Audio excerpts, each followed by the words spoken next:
lot of fun. It looks dude. pretty awesome. It's really cool. I like you said, I was shocked. Looks kind of like Battle Royale. Yeah, that's yeah. Even has that in the tagline: Battle Royale meets Office Space. Oh, well, there's no comedy. No, I thought it was. I was kind of expecting. What it is like they're in this.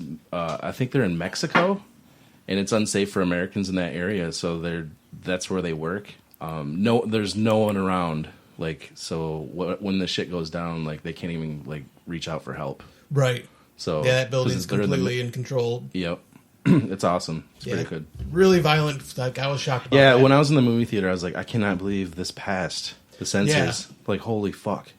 Yeah, it's going to be in my collection very soon. And then, then I went with you on Saturday to see It Comes a Night, and in my opinion, loved it. Yeah, I loved it. It's in my top 10 for this year for sure. Yeah, mine too. But yeah, is that it? Yeah. Sweet. Plugs. All right, so, now you can check us out at pophorror.com. Just go to the podcast tab on the website, and we're there. And every single time we put a new episode out, I will be writing a small article about what the episode is, and then put a link to the episode so you can go and listen to it. Follow us on Facebook at the Horror Drunks Podcast. We also have a Facebook group at the Horror Drunks Podcast group. Follow us on Instagram at the Horror Drunks Podcast. You can follow us on Twitter at the Horror Drunks. If you ever have any questions or anything, send them to us at askthehorrordrunks@gmail.com. And I have an email I'll be reading here in a second. We have to shout out to Juan Gutierrez for designing our awesome logo. Yep, and Juan. More shirts pretty soon. I don't know. Yep, and Juan, I wanted to say your picture is now on the website. It is going to be our logo for every episode. Yep. And then now I'm going to be doing a contest, so go to iTunes, and we're under the Horror Drunks. The contest is once we get 10 reviews from you, written reviews, doesn't matter on the score, but once we get up to 10, I'm going to be doing a giveaway, a random drawing. I'm going to be giving away some DVDs from my personal collection and some digital codes from newer movies. Yep, and then when the shirts come in, we'll do... I'm going to say at least 15 giveaways. We'll probably do one every podcast. Maybe start off 2 winners the first time. Maybe throw a shirt in with this giveaway. No, fuck your giveaway. This is my own giveaway. The T-shirts will be distributed based on your willingness to... But it's no, like the last commit acts of devotion to the podcast. Well, the last time I just said, say I want one. And so then they said, I want one. And if you shared it, you get your name on the list twice. I don't know if I'm going to do that this time. But kill our enemies, clean our houses, whatever. Yeah. But there will be giveaways every single week for a while once the shirts come in. And they're really cool. There's actually, there's like a hemp organic one. There's like sweet 6 of those ones. Nice. Bunch of goddamn hippies. And there's 4 different colors, so we'll be posting all that shit. So posting. Yeah, so we got ourselves our first email, guys. All right, ready for this? It. Not really, but go ahead. Dear friend, my name is Barrister Morris.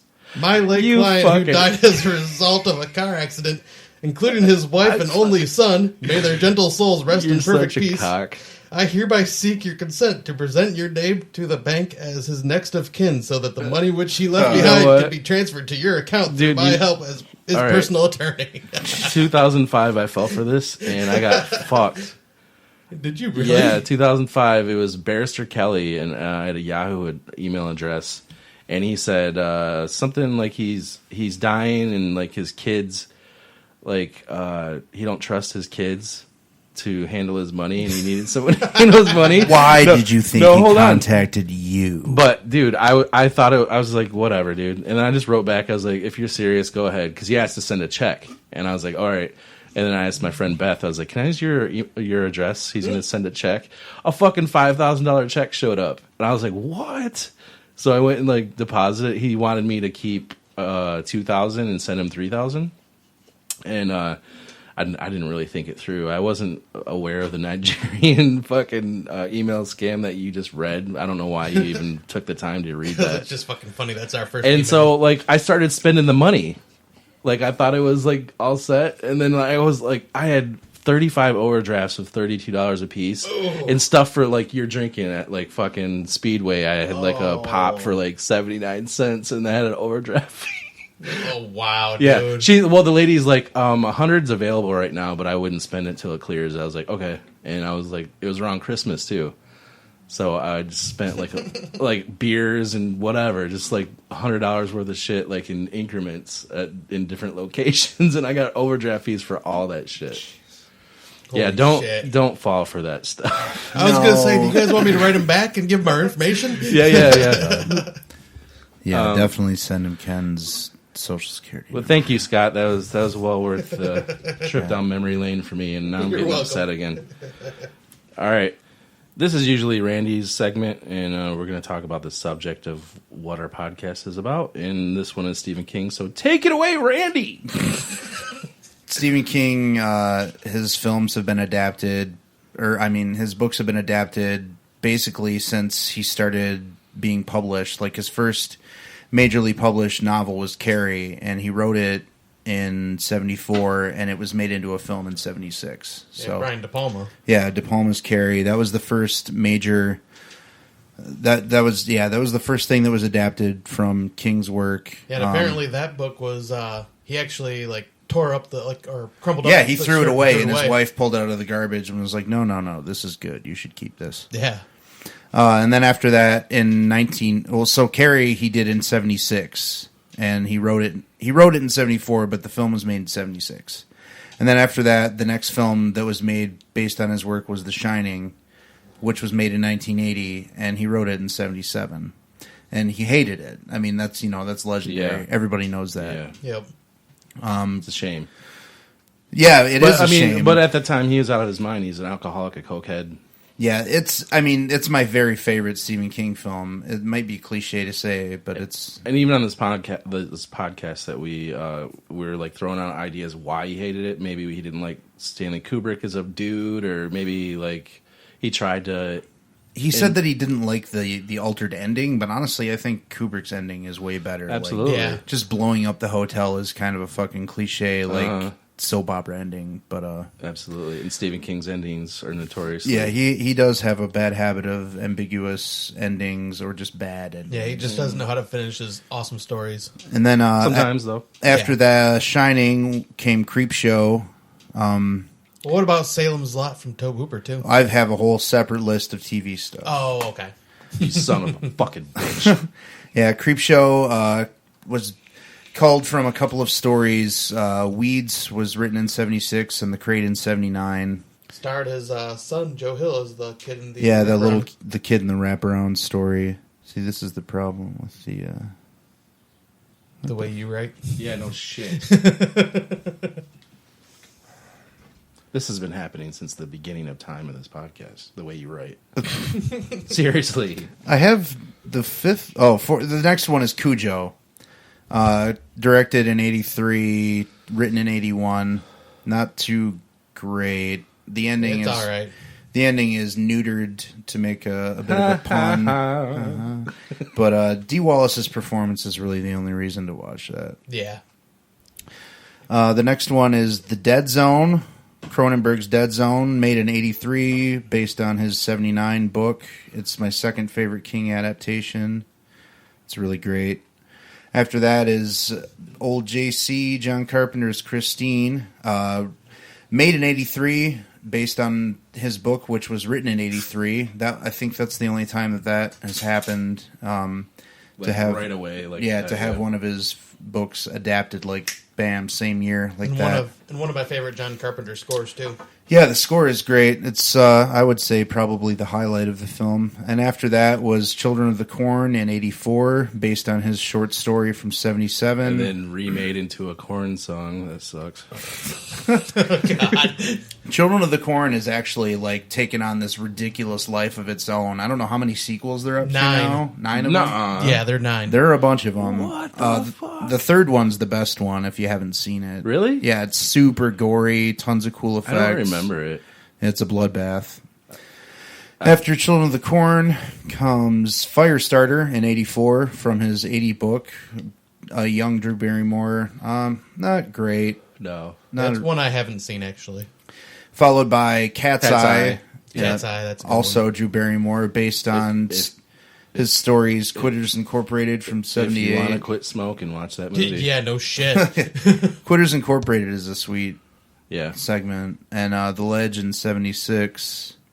Then up next would be Silver Bullet, which came We out. left off when we were talking about our werewolf episode. Yeah, we didn't left even this off. speak about that. Yeah, that's. Oh, I remember so- being real like I've said 100 times. Like every time we do an episode, like when we're done, there's you- like one little thing. Can you think of a Gary Busey and Corey Haim movie that's better? Neither. They're fucking. They met at the right time in their career and made the best movies. The movie in their fucking resume. So that was in '85, based on Cycle of the Werewolf, which came out in '83. He always calls me that. Lord. Damn it, Uncle Red making an appearance on the podcast. Oh, yeah, we didn't mention that later on. We're gonna have Ted Levine on the podcast. Yeah, Ted Levine's going to stop in. Oh, no shit. When we Yeah. talk about the Mangler. So Nice. That'll Can't be wait. exciting. Buffalo wait. Bill himself. Sweet. We have connections. After that comes Maximum Overdrive. King helmed that one himself. Yeah, it's one and Yeah. only time directing, I think, too. Yeah, he says he was on so much booze and coke when he did that. That he just absolutely. Well, that's why he was at the ATM in the beginning to get fucking Coke money. The ATM called me an asshole. Based on his '73 short story Trucks. Definitely a train wreck of a movie.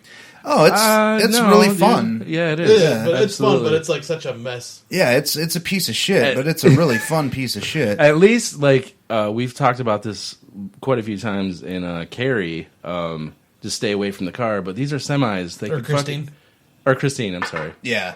Yeah, these fuckers can bash through and fucking Yeah, you get can go inside and they'll get you inside. Yeah, they will. They might not be operable afterwards. But there's more of them. Yeah. To take their place. Mm-hmm.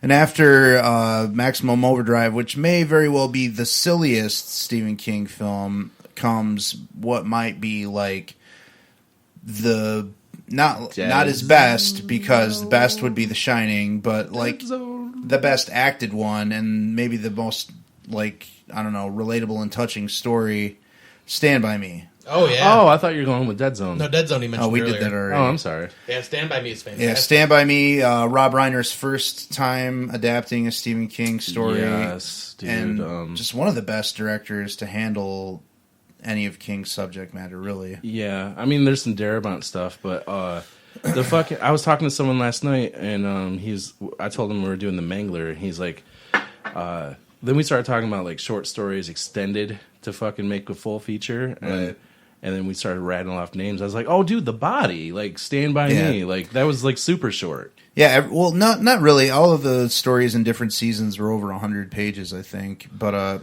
also notable that all of the stories in different seasons, except for, Apt Pupil and Rita Hayworth and The Shawshank Redemption and The Body, all came out of different seasons. Yeah. And they're all movies. So, Yep. And there are only 4 stories in that book. Stand By Me came out in '86. The story was '82. Are Next, you sure about the different seasons thing? I thought The Body was really short. it might be shorter than that, but I want to say it's at least like 80 to 100 pages. I don't remember. I it could being be that totally long. wrong. I've though. read it. I could be absolutely wrong. I have read it too. And that's one of the things about Stand By Me. Like, the only flaw that film exhibits is that, Lardass? no, in the end of the story, Ace and the gang catch up with the kids and beat the fucking shit out of them and like break one of their arms, and that's what would happen. Yeah. Well, not if Will Wheaton had a gun. And they mention that in the movie, like in the epilogue, when Rob Reiner's like, or not Rob Reiner, but The fucking Jaws guy. Richard Dreyfuss. Richard Dreyfuss is doing the narration in the epilogue. He's like, they caught up with us later, and they beat the unholy hell out of us. And they talk about it, but they should have shown it. That was your worst impression. Well, he's just got kind of like a weird nasally voice. What do you do for Richard Dreyfuss? Kind of. I don't know. Is it good enough to narrate a great movie? So whatever. After that comes Creepshow 2, the story, The Raft. That was the only one that he did was The Raft. Yeah. But Which that was is the best segment in the movie. I think so too. Oh, absolutely. By Yeah. far. That haunted me growing up. Yeah, it's like there was a pond by my house, like across the road, and maybe 100 yards down the road. Yeah, it was like a fishing pond, and it had like a raft on it, exactly like that. And every time you swam to it, like you